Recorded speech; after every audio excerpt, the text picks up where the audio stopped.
subscribe you to YouTube. Alright, check it out. I always like to get inspired. Sometimes I'm just not like super creative, so I'm a big fan of sounds and I'm a big fan of construction kits. And sometimes I'll run them as loops. Sometimes I'll chop them up. It all depends on what the vibe takes me.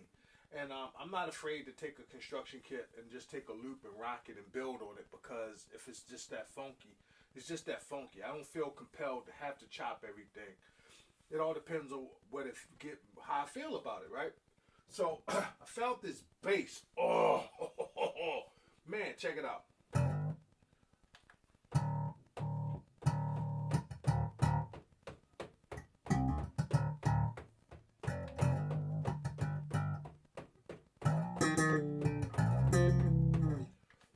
I chopped it up just in case I did want to flip it, and also I do it so I can do like a manual time stretch, just in case I want to flex between different tempos.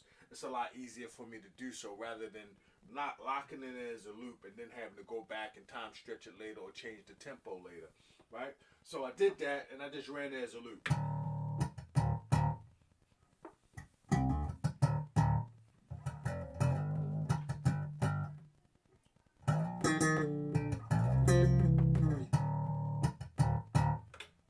Feeling that, so I figured I'd throw some strings on it. And I love the MPC for this, so I'll go to pad performance mode.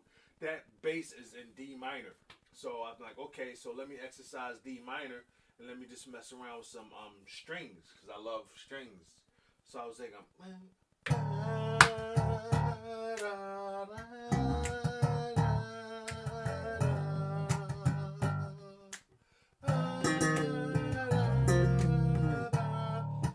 it's cool because a lot of times if I have an idea, if I go to the new, and put it in chromatic and I put it to D minor, a lot of times the notes that I'm humming or I'm thinking in my head, or the progression or whatever you want to say, the melody of it, the keys are there because it syncs up, because they complement each other.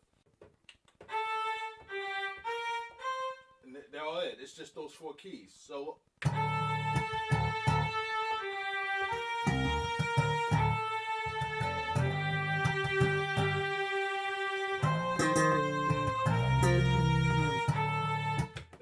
In the mix it won't be that loud, but as long as I got what I want to do, I'll rock it.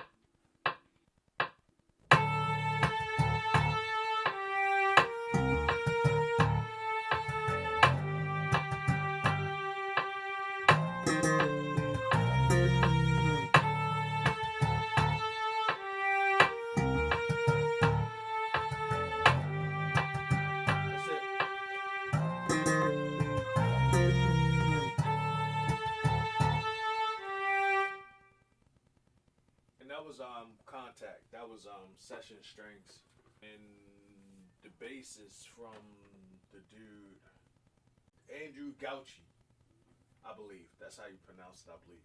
But yes, I got it off Sounds. If you ain't subscribed to like Sounds, Splice, or Noise or something like that, man, the cool thing about that is, sometimes you don't want to buy full construction kits. Sometimes you just want certain sounds. And now you can go with those 3 subscription services. You can just go through what you want and just pick and choose. Think of it like iTunes for sound, so to speak. So you get what you want, get what you need, and then with a lot of them, you can even flex the. You can change the tempo. You can change, especially with noise. Noise is awesome because you can change the tempo, the key, and just totally mangle it up and just do your thing with it. And then if you take those sounds and then you throw it into something like arcade where you can manipulate it, oh man, there's just so many tools out there now. So if you're not taking advantage of these subscription services, and you're not a musician, you're doing yourself a disservice. Really, that's just my opinion.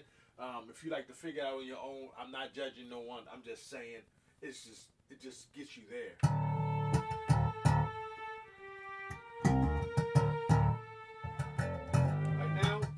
To Sample Tank. So I'm in my 4th track, and I love Sample Tank for my sample music. So when I'm sampling records and I'm looking for instruments, I don't know, it just seems like it's not as polished to me, or you have a little more control to make it sound to complement your vinyl better. It just, I don't know. Maybe it's just how it sounds to me. So that's why I love sample tech, especially when I'm working with sample. If I'm chopping up vinyl stuff, you know, or whatever, and then I want to put extra instruments to it, it just seemed like it does what I want it to do. Now, if it's like real gutter and grimy, Grindhouse, from Big Fish Audio, it's kind of like cinematic, old school movie type styles, and the instruments from there are really gutter, grimy, and it's a lot of noise saturation, which really helps capture that vinyl sound. So that's something else you may want to look into, the Grindhouse contact instrument on Big Fish Audio.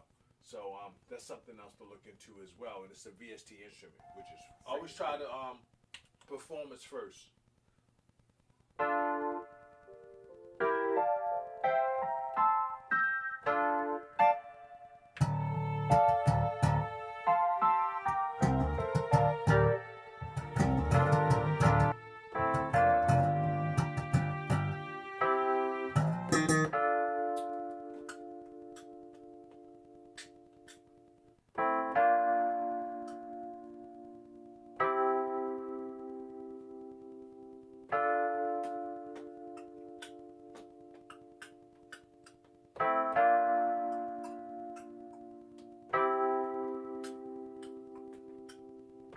That's how it sounds.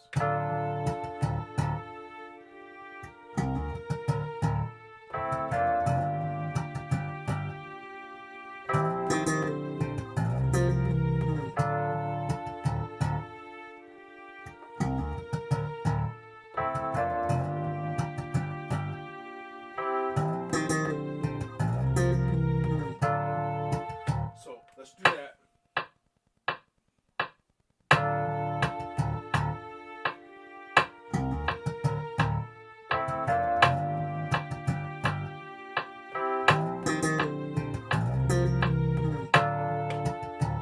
Feel like it could be another note in there.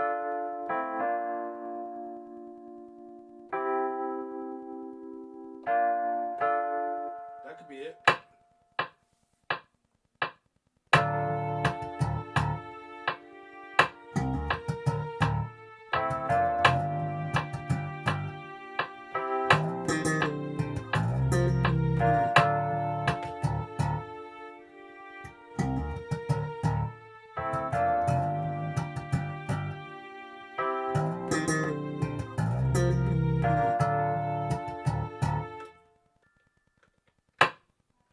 Let's go.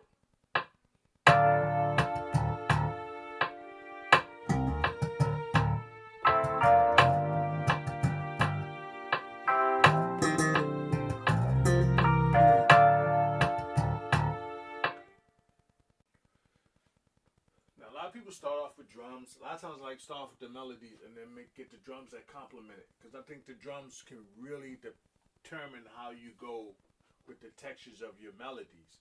So sometimes it's good to start off with the melody first and then find the proper drums to hold it all together, to hold it down. That's just something I do time to time. Sometimes I do start with drums.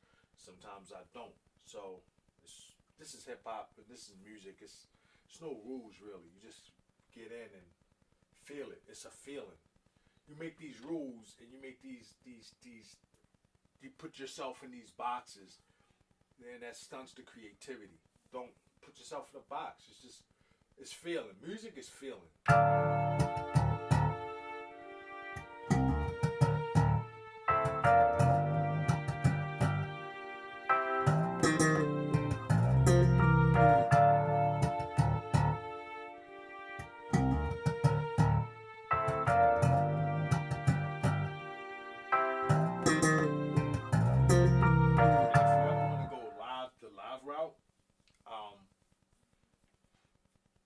With live musicians that play like real drums and get those type of samples, loop loft, I find it gives me the most accurate or the best sounding type stuff. We're trying to get it in because we're not musicians, a lot of us, and we still want to make music. We still have a creative mind. We just can't do it. and all of us don't have access to session musicians, um, or no session musicians. So loop loft is a great way to get those type of things. Even something like the bass that I just did. I mean, so loop loft is a great resource. So when you want to do something, or even to chop up the sample, it can still sound like it was played by a live musician. Loop loft is definitely, in my opinion, the way to go.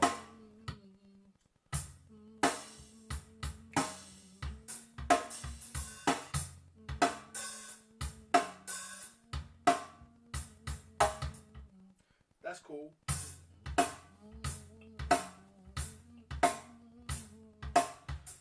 I like that because that keeps it moving.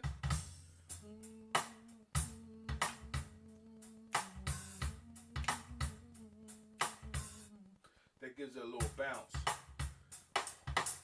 That particular one don't sound like it should need no bounce. I really like in this one. So let's see.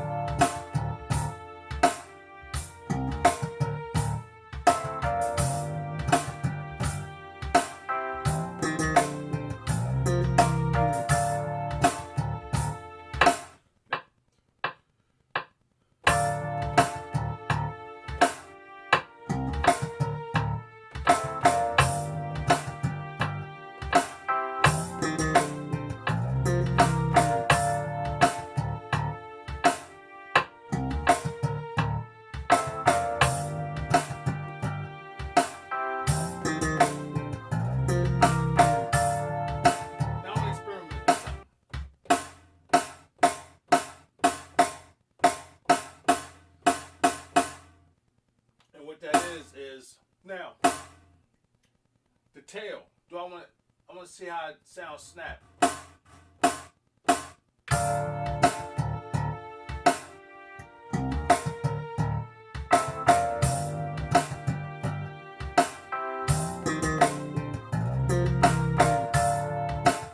Like that.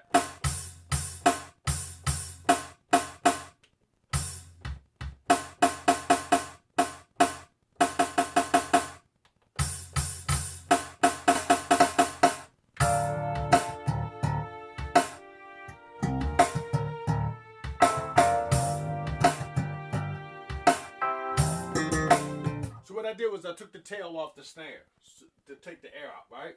So it'll snap more, snap.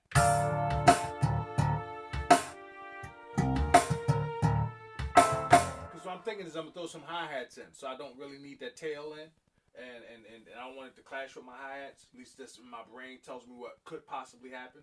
So I shortened the tail so it wouldn't, you know, so much shit it wouldn't boom, bacass, bacat. Instead it's like boom, bacat. Bacat, and then I'm going to utilize hi-hats to complement the other space.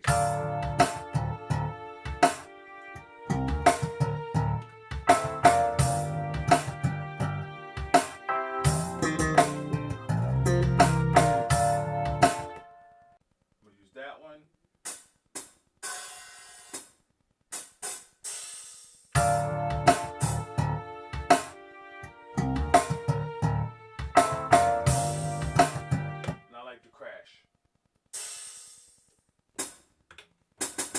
I'm a 16 level.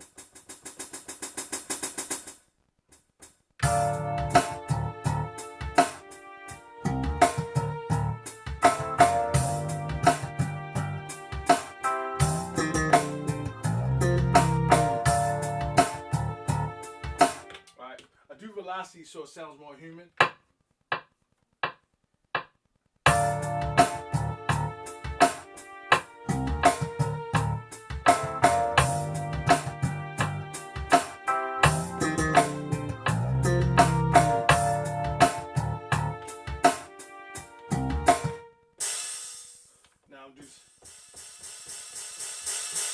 Same thing with my crash.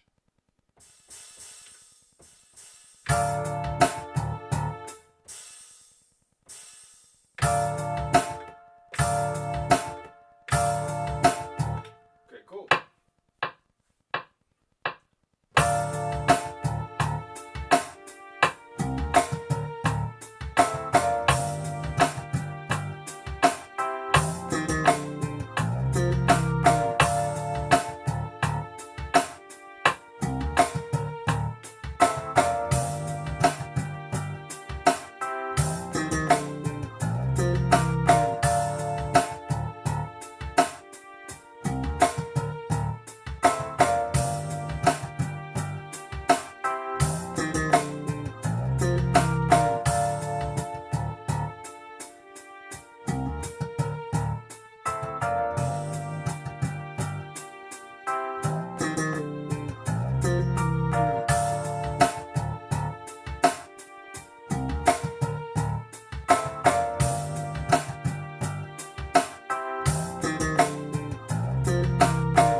have it. So let's go through the breakdown. So I went through I was in a slump. I couldn't figure out nothing original to make, and there wasn't no samples that was exciting me on vinyl.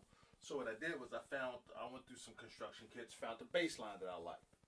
Once I found the bass line, decided let's build upon that bass line. So I got some strings from Contact. I got my keys, which is electric keys, which is a soft whirly out of sample tank to play along to complement the key, to complement the strings. And then, of course, I went to the loop loft because, like I said, loop loft we use live drummers, real musicians, you know, that play out and do session work. So I took those drums from Omar Hakim, and then and rather than using the loop, I broke it down, played the pattern myself, and then I found the hi-hat and a crash to complement it, and there I go.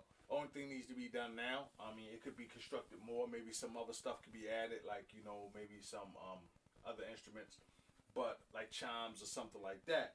But then, you know, it could be mixed better, but I can build on that. But at least I got the foundation of it all. You know what I'm saying?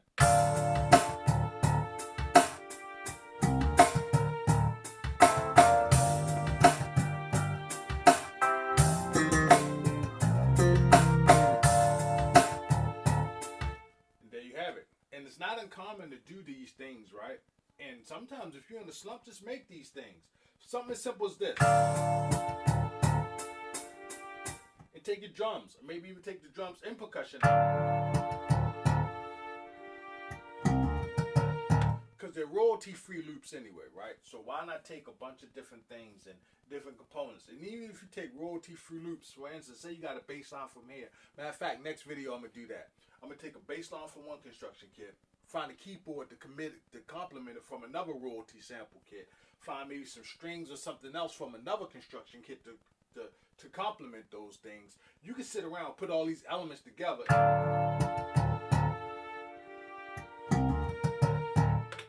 Right? You can do this all day. And where I'm going at with this is you can do this all day. Say number one, whatever, name it or whatever, put it in a folder.